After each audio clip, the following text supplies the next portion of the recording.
اجيو نحضروا مع بعضياتنا الصوبه ديال الحوت او لا صوب ديال الحوت. كتجي لذيذه لذيذه لذيذه ما تشبعوش منها. تحضروها في هاد البرد راها سخونه زوينه، او لا تحضروها في رمضان المبارك ان شاء الله. كتجي رائعه وخفيفه على القلب. اول حاجه كنديرها في الطنجره، كندير معلقه كبيره ديال الزبده.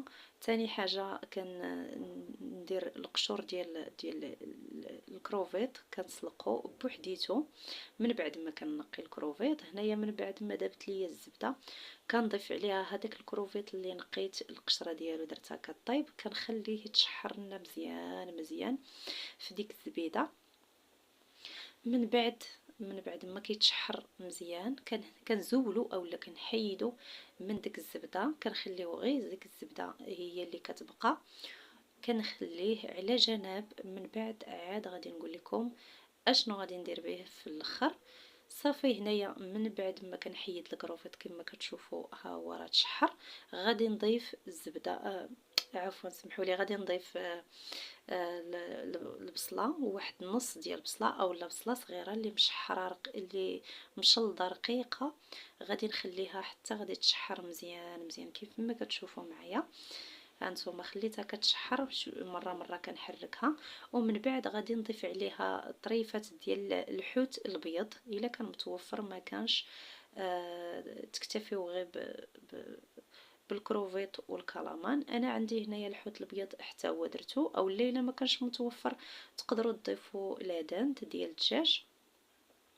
هنايا كما كتشوفوا درت مليحه والبزار، خليتهم تشحروا شي شويه مع داك البصله والزبده. من بعد ضفت عليهم واحد جزره او خيزويه محكوكه وخليتهم كذلك تشحروا مزيان. من بعد هذاك القشور ديال الحوت كنصفي داك الماء ديالو، كنرمي داك القشور، كنحتفظ غير بالماء هو اللي كندير في الطنجره، تنخليه باش يغلى. من بعد ما كتغلى كتطبخ واحد شويه ماشي بزاف، واحد 5 دقائق هكذايا كافيه.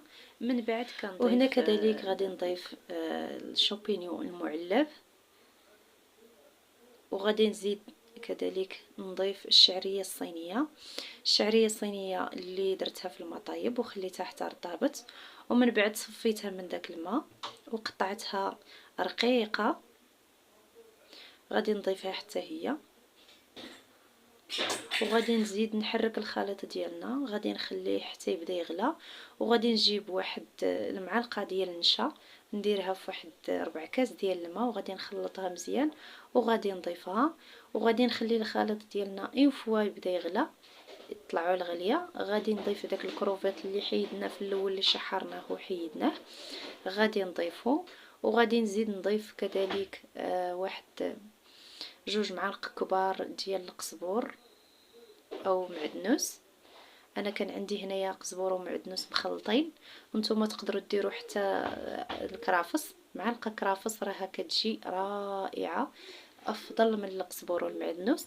وصافي الحريره ديالنا اولا لاصوب ديالنا كتكون واجده. كنخليو داك القزبور يتطلق واحد شويه، ومن بعد نديروها في الزلايف ديالنا وكنقدموها. كتجي لذيذه، كتجي رائعه البنات، جربوها وزوينه في هذا رمضان، زوينه في هذا البرد. لاصوب ديال الحوت كتجي لذيذه بزاف، غير جربوها على ضمانتي غادي تعجبكم. وخفيفه في هذا رمضان، كتجي خفيفه ماشي بحال الحريره الاخرى اللي كنديرو، هذه كتجي خفيفه وكتجي لذيذه. كنتمنى البنات الى عجبكم هذا الفيديو ما تنسونيش باللايكات ديالكم والتعاليق ديالكم الزوينه. كنتمنى اللي ما مشاركاش في القناه تشارك ودير ابوني وتفعل الجرس يبقى دائما يوصلك الجديد. واللي عجبت هاد لاصوب تخلي لي في التعاليق، واللي جربتها تخلي لي في التعاليق. كنتمنى هذا الفيديو يكون خفيف ظريف على قلوبكم، والا تشهيتوا شي حاجه اخرى قولوها لي في التعاليق غادي نحضرها لكم ان شاء الله باذن الله.